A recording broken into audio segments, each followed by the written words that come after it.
G'day punters and welcome to the Wild West. We are brought to you by Betfair Australia. Cripper, we returned to Belmont this week. Ascot last week. Was it the way you wanted to go? I'm looking forward to this review. I'm sorry, but it's going to be good fun. So before we get to Belmont, let's just kick straight into it. Is this on? Is this on? Yeah. Well, the positive was the day started well. Yeah, we started well. Sun. We're both on Sun. Yeah. Still having a bit of a whinge. I didn't really give Mini Winnie. Definitely didn't think it was a $5 chance when it came out with the deductions, but was it 18 cents or so? Yeah. Least. But anyway, Sun went to the front as we'd hoped. To be honest, got away with absolute murder. I think we were just saying off there, I was actually going a bit crazy. Started shouting at my phone at about probably even the 700 to say, "Get going, Joey, get going." And would have probably liked to see him get going a little bit earlier, but it's hard to be critical of a winning ride, isn't it? So it's pretty easy viewing in the end. Yeah, you definitely should have got going early. I mean, you give yourself the opportunity for a horse like just to come round and nick it if you're going that slowly. So, but yeah, won comfortably, so won't complain. Still won't complain too heavily though. Now the day gets interesting. Yeah, we then moved on. Deary me, I've actually done my arse on the Saturday ride. I've done me rectum on at Ascot last week, and I reckon I punted brilliantly. I mean, that's funny. It got out to a price. We had a bet there, but anyway, we'll concentrate on the ones that we tipped. Graceful Girl. Graceful Girl was just probably a little bit stiff in the run. It's the one I'm not really dirty about. I said to you before, I'd have the bet again. We ran second. I backed the best horse. I knew I was getting back with the Easterly. Surprised Hot Z got to the breeze that easily.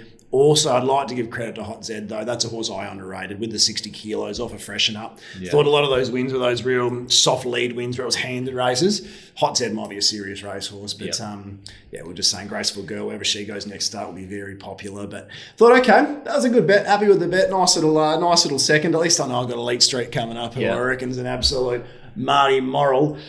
I'd heard a little bit of a whisper during the week, and Danny Morton had sort of said a few things, apart from saying that he's absolutely flying. That look, we don't want to ride him like we did in Melbourne. So what they did in Melbourne, I think, was sort of bustling him out the gates to some degree. If you go back through Elite Street's previous runs in Western Australia, always naturally mustered speed pretty well and put himself in a reasonable spot, deep often, from awkward gates, which didn't really bother him. So I've had nightmares. I actually don't want to talk about it. Like, I've actually had nightmares about this all week. Like, I genuinely don't think you'll see a better thing beaten than Elite Street. To take, when you know, like Danny Morton said, he knew he had the best horse. He knew how good it was going.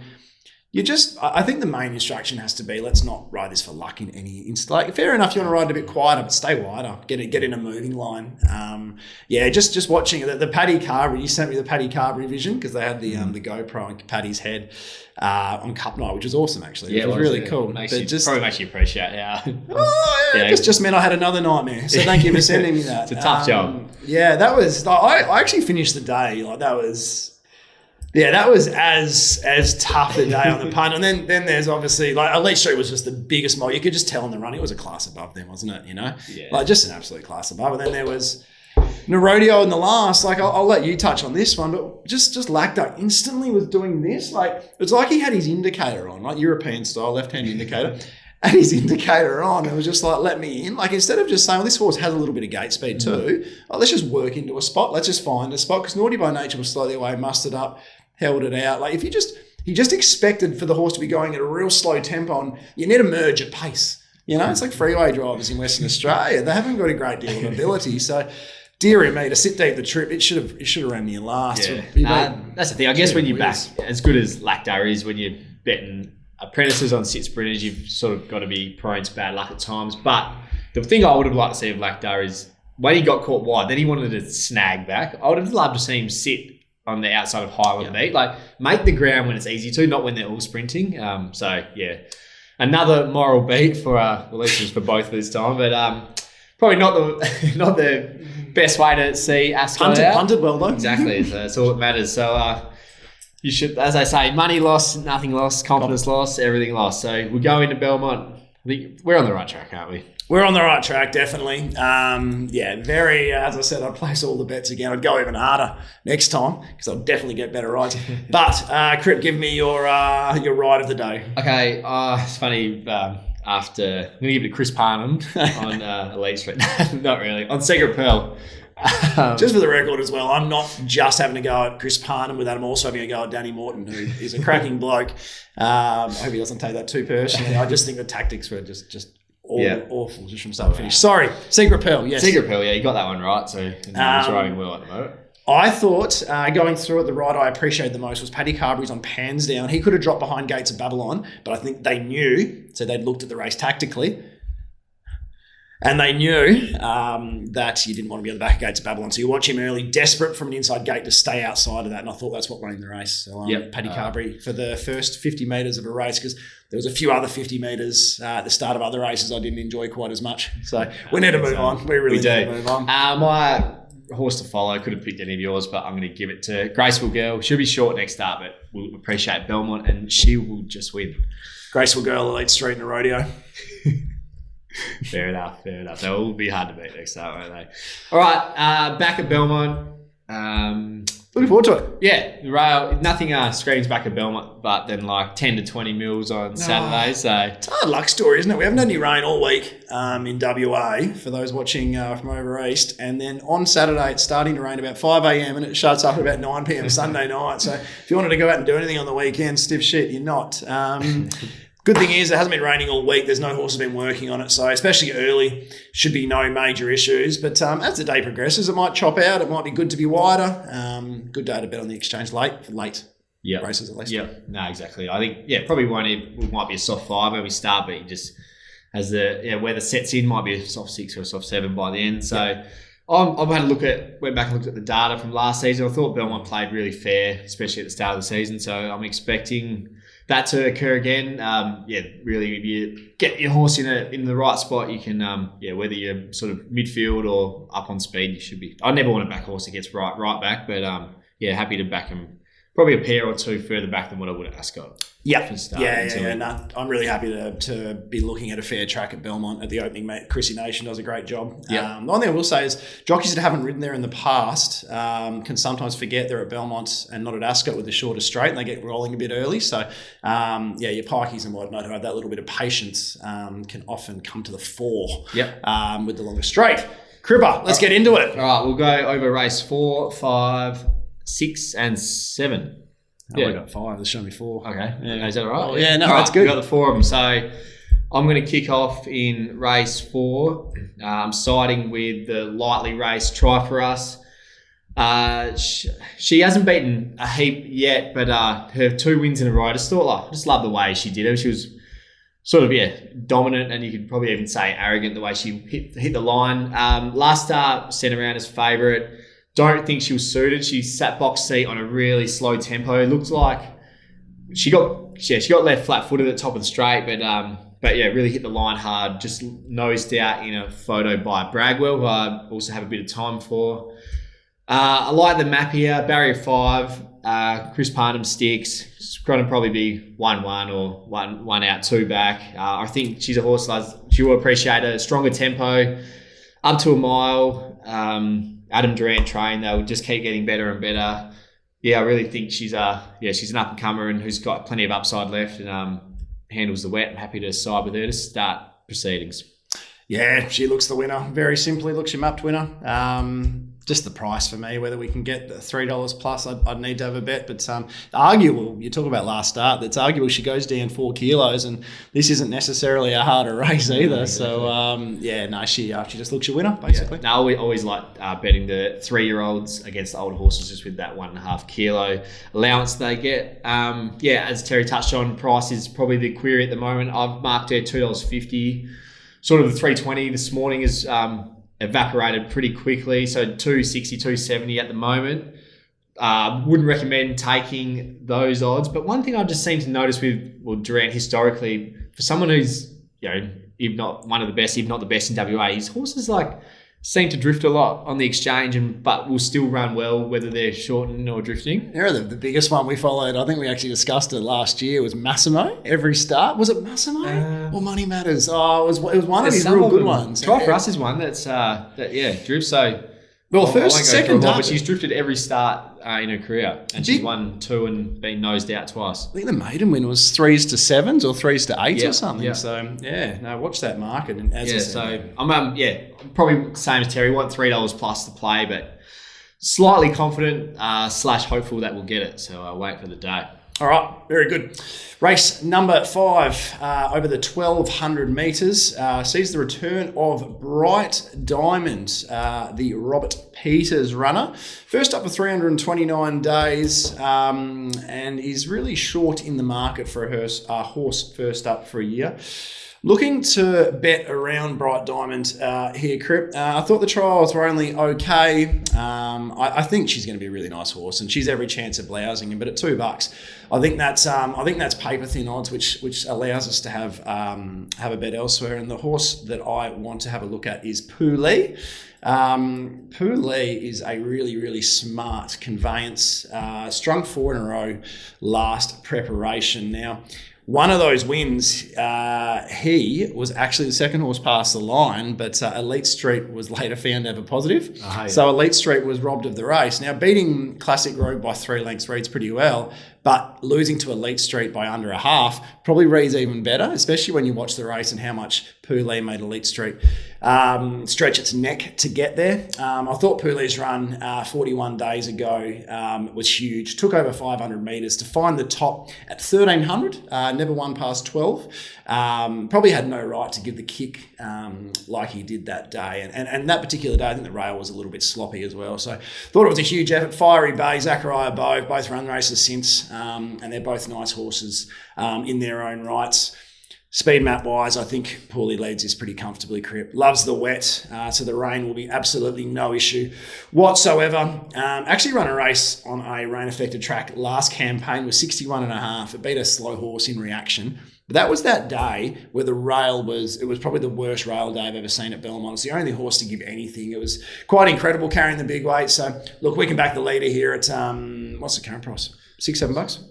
Yeah, I think so. Yeah, $6-7. That's plenty for me. Bright Diamond being 210 is going to allow us to have a bet elsewhere. And Poulet is the one for me. I think it gives big cheap and in front. Yep, fair enough. I agree with you. I marked Bright Diamond $2, so obviously won't be taking the $2. But in saying that, the days between runs doesn't really frighten me just because it's one of Bob's. He seems to, he's happy to put him away for an extended period of time, and they always seem to come back bigger and stronger. The one thing I forgot to touch on about the track, which is slight concern for me with a horse say Purely, is the really strong westerly winds predicted Saturday. Like it's going to, there's sort of a storm coming in and they're getting up to like 30, 40 k's an hour. That's straight into it's a direct headwind into back straight. So I've actually looked for horses who can just get out of that, get a bit of cover in the back straight and then sort of make their run, around them, turning for home, which is exactly what Bright Diamond maps to do. So, I won't be taking her on, but would sort of probably need 230 plus late to get involved. It's your chance of getting involved with Bright Diamond. Yeah, I think might even money. You love your Cerise and White pikey runners, don't you? It's a spoiler alert, but I don't think I've ever been this involved in the Cerise and White vortex. So it's actually probably a good segment to kick in race 6. Yes, race number 6 over the 1,300 metres. We're both in alignment here. I think this is the only race we're in alignment for the day. Tell us. Yep, another Cerise and White runner. This one is one that's come up well above my price, and I've touched on it many times before. I don't get the chance to back Pike that often, let alone Pike, Williams, and Peters. So I'm actually pretty excited. This is definitely my best of the day. The horse is Real Grace. I think she's going to be one of Bob's up and coming top liners. She's won 2 races, both by really big margins. She won down at Pinjarra by about 5, and then first up last preparation, I'm pretty sure it was on a soft track as well. Yeah, soft 6. Won by 3. Didn't beat anything, but just the way she did it was really dominant. She had to sort of jump well, but got restrained pretty far back. Her next start, it was the first meeting at Ascot. She drew 16 of 16. and it was just like an absolute mission impossible. I reckon it might have been one of our horses to follow, actually, probably. Yeah, it would have going been, back that far. Yeah, it was the day that Brad McManus put up $9 Shantor, so that's how I remember the race. But anyway, she ran 8th, beaten 2.8 lengths. It's actually the quickest last 2 of the day. It's quickest last 2 of the day. Faster last 200 than Inspirational Girl. Now, look, it's probably a little bit unfair on Inspirational Girl because she was racing over 1,400, whereas Real Grace was over 1,000. But still pretty impressive to match motors with a horse of that caliber. Yep. And then at her next start, it was in the Belgravia. And now this was, I think Pike was away, so Paddy Carberry probably had the choice of Bob Peter runners, and he was on Real Grace. And look, she had every chance. I was actually so surprised. She got the Dream Inside run and just didn't give a yelp. Didn't let down, did she? But she never then contested the rest of the 3-year-old features while a lot of the others did. So it fits the narrative. I'm hoping the rail was off that day as well. Yeah, if we need a bit final more. Day, so. Yeah, the but rail anyway, was off. I'm hoping that she, that something might have got a miss because her prep stopped quite abruptly. Resumes on Saturday. Had 2 trials. The second one I thought was absolutely elite. Like one thing that always stumps me is Bob's or Grant Alana's never seem to trial as good as what they race. So the fact that she's trialling really well gets me excited. Think she parks midfield. There's heaps of speed on. She'll get to the outside, and looking forward to seeing how she lets down. Yep. I think you've hit the nail on the head there. The speed map's just the only other part I'll touch on with No Surrender. She's got you from the wide gate. Timely Outburst is unbeaten, 1,000 up to the 1,300. And even Luke Spring to Life. I think Luke Fernie might have been drinking when the nominations came out to chuck that in this race. I'm not sure what's going on there, but there's plenty of speed, and the speed's either a query or it's drawn wide. So looks the perfect race for a sitting sprinter. And I've got Real Grace considerably shorter than this price. And we didn't get the chockies. Well, I didn't get the chockies with Graceful Girl last week, but this is the type of setup we look for. And even if you want to look back through that trial form, the first trial, Graceful Girl made that trial look good. And then you go back, it was Queen of Soul, Shoadu Addy, and Island Missile. It was winner, and a great second. So it was a really good trial form as well. Should just go past them. Really keen. Love the rain coming for it as well. Yeah, I'm up to 230, so...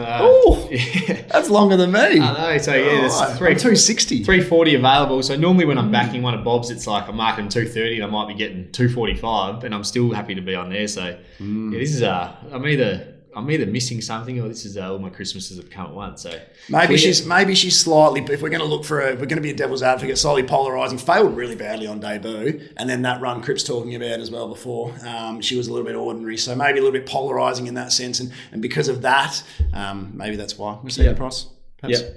No, well, Bright Diamond hasn't run a bad race in her career. Yeah. So that might be why that's sort of, there's more reliability perhaps. But it's meat on the bones when it comes to Cerise and White. This one's got some. Yeah, for sure. So I guess the other thing, first up 1,300, but had 2 trials, which, Grant and Alana normally at times just give them the one. So, more than happy to just put all my trust in she them. improved second to the first trial as well, aesthetically. Yeah. As least. Yeah. No, I'm keen, as you can tell.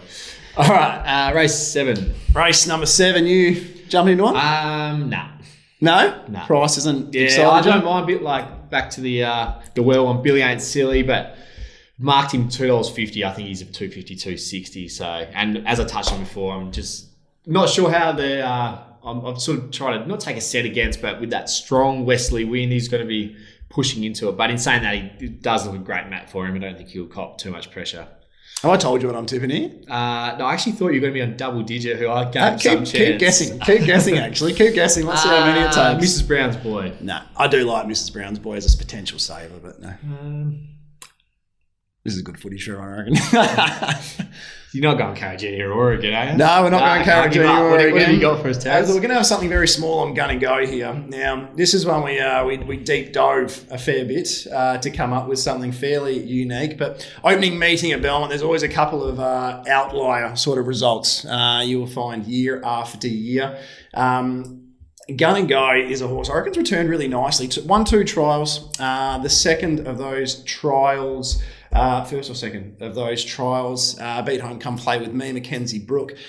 Treat Yourself, G-Force, nice horses behind it. Thought it was a sign that he'd return really well. But the interesting part, and something I associate with Gun and Go, is always carrying really big weights. So I, in my mind, just got it in my head, they must think it needs a big, strong senior jockey, Amici Pateman rides it a lot of the time or whatnot. So I went back through and I thought, hang on, down to the 54, how many times has he not carried a big weight in the career? It's only 7 out of 40 starts he's carried under 56. So out of those 7, there was a big failure, the last run of a couple of preps ago. There was a second to Montalina. There was a win in a 78 plus. There was a second to Galaxy Star when Deep the Trip with Taylor Stone on.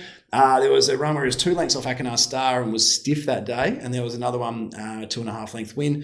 So 7 goes for 3 wins, 2 seconds when he hasn't carried all that much weight. I think at this stage of the day, it's not going to be, with the rain coming, I think, and then we saw it last Belmont season with Maddie Derrick, made it we called it Maddie Land, where she'd sit horses out 3 deep, no cover. And it was actually towards the end of the day. It was a nice spot to be when the inclement weather was around. So I think it's with Gonna Go, this isn't one that's going to be backed heavily and we're going to see a price throughout betting. But I think if we can sort of determine by that stage of the day, the rail's not playing red hot and horses out in the cheap seats or out 3 wide aren't too disadvantaged, I think he'll really relish carrying no weight and working into it from a wide alley. So, I'm pretty happy having something on here. Gets 4.5 kilos off Tin Snip for their last meeting. There's only a couple of lengths behind them. And, I'm happy being on. We're not going to go over the top, Crip, but Gonna Go each way. No, fair enough.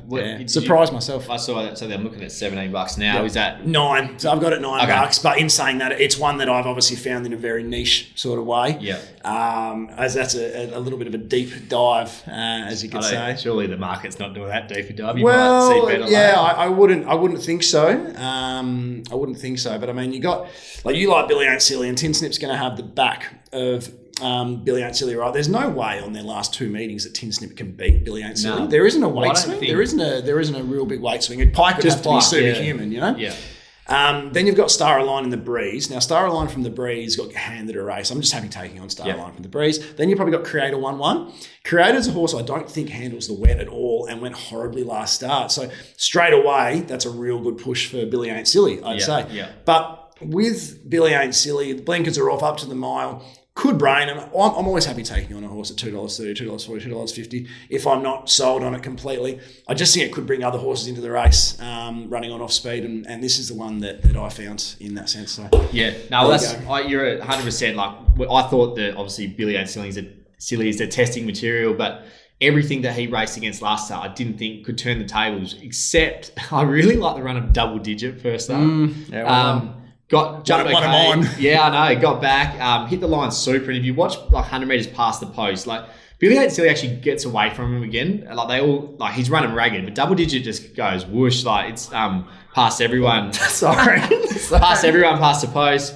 In saying that, definitely not tipping him, but Double Digit will go in my quaddy, that's for sure. As for Billy Ain't Silly, while he got rolled last start, I don't think he didn't lose any admirers. I don't think Bruce Almighty, who beat him, didn't run that good on last Saturday, but was 3 deep the trip and heavily supported. Oh, as the money came, didn't it? Yeah, huge money. So looks a great. See, I know Terry doesn't like the blinkers off, but the data tells me that blinkers off isn't too much of a deterrent, and with the visors are on. So they're just obviously trying to get him to settle a little bit better as he steps up to the mile. From barrier 4, the only other speed is Star Line. I don't think Brad Willer will be trying to cross Billy, so Lucky can actually just flop out this time, and he won't have to ride him like he did in his last few starts. So he might get it pretty cheap. But yeah, $2.50. What price are you, Billy? $2.50. Yeah. And he's about that at the moment. So I'm happy to. If it looks leaderish, you might be able to take not much over that, but otherwise, again, we always talk about it.